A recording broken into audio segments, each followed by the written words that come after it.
और अब आपको ये बताएं कि शहर कायद में 3 दिन से पानी का बहरान है। जामे कराची के करीब पानी की लाइन के वॉल में कुछ लीकेज हुई है, जिसके सबब शहर में पानी की सप्लाई मुअत्तल है। लाइन की मरम्मत और पानी की बहाली में कितना वक्त दरकार है, काम कहाँ तक पहुँचा है, बात करेंगे। मरियम हसन ज्वाइन कर रही हैं। मरियम बताएगा क्या देख रही हैं, इस हवाले से क्या बताया गया है।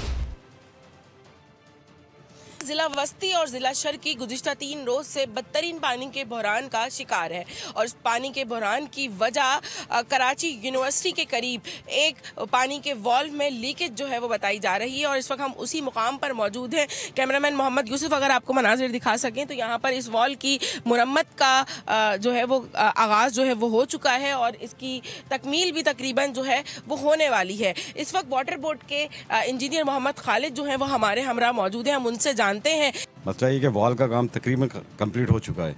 जो लाइन की लीकेजेस है उसको भी कायम किया जा रहा है। उसको फौरी तौर पे मुश्किल से 3 से 4 घंटे लगेंगे।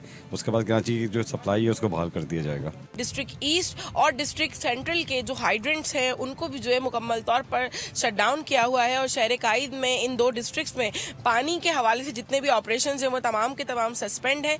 जैसे ही ये वॉल मुकम्मल तौर पर बहाल होगा उसके बाद ही शहर कायद के दोनों डिस्ट्रिक्ट्स में 100% जो है वो पानी की फराहमी पॉसिबल हो सके। ठीक है मरियम, बहुत शुक्रिया। सब्सक्राइब करें और बेल दबाएं ताकि कोई खबर रह न जाए।